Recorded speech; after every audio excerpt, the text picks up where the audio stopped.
Mandy. 5 mars. Et oui, déjà. Salut, bonjour à tous. Après notre émission de la semaine dernière avec Mandy, qu'on était ravis de pouvoir retrouver, on est encore une fois cette semaine très content de vous retrouver aujourd'hui mardi, 6h moins quart, pour l'heure de l'apéro. Bon, juste après, hein, avec Léa Madiz. Aujourd'hui, on répond à une question qui nous a été posée plusieurs fois, l'année dernière aussi. Une question très simple. Faire des mini-séances, est-ce que vous êtes pour ou contre ? Alors, c'est plutôt pour et contre. Eh bien, déjà, je vais mettre en route le timer parce qu'il va être difficile de nous contenir sur cette question. Bon, comme à peu près sur tout. Donc, pour les mini-séances, il n'y a pas, enfin, selon moi en tout cas, il n'y a pas de pour ou contre. Ça dépend vraiment de ce qu'on souhaite mettre en place et de la façon dont on va l'articuler aussi pour que ce soit rentable et en même temps que ça ne coupe pas le reste de nos activités. Ouais. On en a un petit peu parlé forcément pour préparer l'émission et c'est vrai qu'on en est venu un petit peu à cette conclusion qui était oui, mais il faut bien le préparer. Oui, voilà, exactement. Les mini-séances, l'objectif des mini-séances, c'est soit de créer des séances à thème, donc pendant des périodes de l'année, séances de Noël, peut-être Saint-Valentin, peut-être Pâques ou la fête des mères, fête des pères, que ce soit des choses qui soient différentes de ce que vous proposiez tout au long de l'année à la carte. Alors, soit sur la thématique du format de la séance qui peut être beaucoup plus court, que vous proposiez aussi des supports qui ne soient pas proposés autrement, donc qui vont être spécialement préparés pour ces mini-séances. Ça peut être aussi d'utiliser des fonds, d'utiliser des décors, de faire des séances en extérieur, en été, ou des choses surtout, ce qui est très important, c'est que ce ne soit pas un produit qu'on développe en dehors de ça. Parce que c'est vrai qu'on se retrouve sinon face à un vice, qui est qu'on va avoir des clients qui vont attendre ces mini-séances, au lieu de venir sur l'autre ou d'un événement sur l'autre, au lieu de venir faire appel à vos services tout au long de l'année pour ce que vous proposez d'habitude, qui vont attendre cette offre spéciale ou ce tarif spécial pour venir, mais qui ne viendront pas autrement. L'idée, c'est vraiment que ce soit quelque chose de complémentaire, c'est-à-dire qu'on puisse avoir nos clients habituels qui viennent aussi aux mini-séances parce que c'est sympa et parce qu'on ne les proposerait pas en dehors de ces moments-là. Ça, c'est vraiment quelque chose à garder en grand 1, on pourrait dire, surtout créer un produit différent pour ces mini-séances. Que ce ne soit pas juste une offre promotionnelle, que ce soit quelque chose à thème, un événement, quoi. Voilà. J'ai plusieurs exemples en tête de photographes qui l'ont mis en place et ça a très très bien fonctionné. Ça veut dire aussi mettre des outils de communication en place à l'avance. La thématique d'une mini-séance, ça va être une séance qui est souvent plus courte ou avec moins de personnes photographiées. Ça peut être bien sûr avec une thématique spécifique, comme les thématiques de Noël notamment, qui vont être donc bloquées sur des dates précises, avec une réservation des frais de séance ou de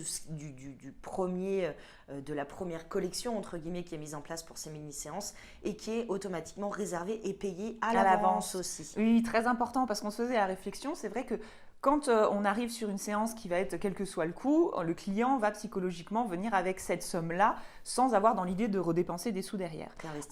Réinvestir. Alors que si effectivement cette somme a déjà été dépensée quand on a réservé, le client arrive à zéro, on va dire, donc avec éventuellement un autre budget. Dans sa tête, cette somme-là est déjà dépensée. Et donc, il a un nouveau budget qui se rend disponible. Exactement. Donc, dans l'idéal, si on fait une mini-séance, il faut quand même se prévoir le temps. Alors, on a deux solutions. Soit on prévoit un deuxième rendez-vous, donc de nouveau dans votre structure pour pouvoir présenter les images et vendre des supports. Ou alors, et c'est souvent une recommandation qu'on peut avoir, c'est de vendre directement sur place d'autres images. Donc, par exemple, une mini-séance, disons, à 39 € qui comprend une seule image, soit en format numérique ou en format bien sûr papier, et dans ce cas-là proposer d'autres formats, donc dans la foulée, ou des mini-socles ou des mini-albums, des choses bien spécifiques qui ne sont pas proposées à l'année dans votre carte. Oui, parce qu'il faut dire une chose qui reste la réalité, c'est qu'avant tout, si on fait ces mini-séances, c'est pourquoi ? Bien sûr pour se faire connaître éventuellement d'une clientèle qui ne nous connaîtrait pas,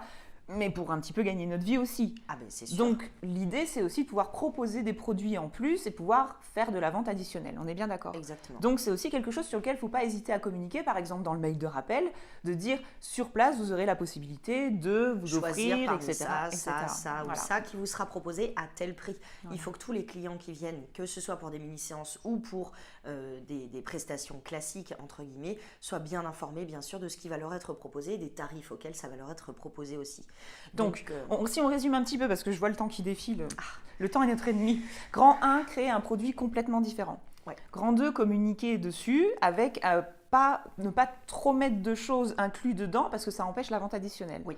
Grand 3, encaisser avant les frais de séance, les frais de réservation. Voilà.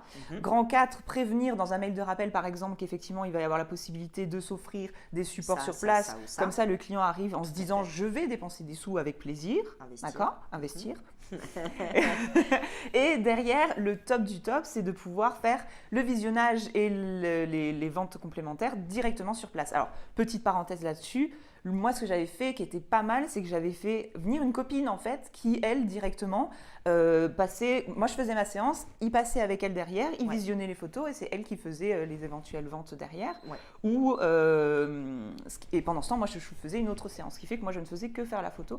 Ça faisait gagner un petit peu de temps aussi, quoi. Alors ça fonctionne bien sûr au niveau des ventes si vous faites la mini-séance dans votre local.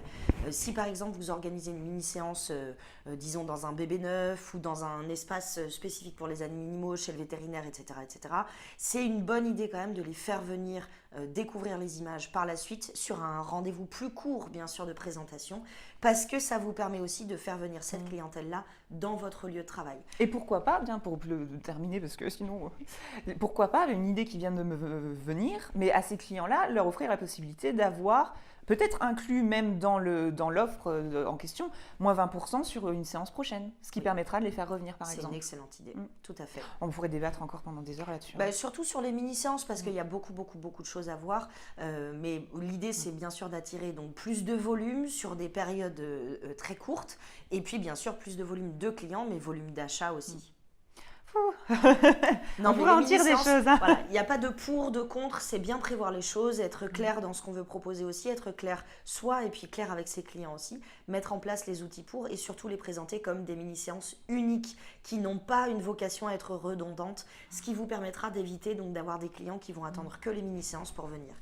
On parle un petit peu tarifs et compagnie dans le numéro 2, histoire d'en reparler un petit peu, parce que c'est notre bébé, on en est fiers, on a passé du temps à travailler dessus, donc oui, on vous en parle, mais pour nous, il est top et ça ne va aller qu'en allant mieux, mais on parle de tarifs et de business aussi dans notre petit bébé, voilà, j'avais envie de le dire.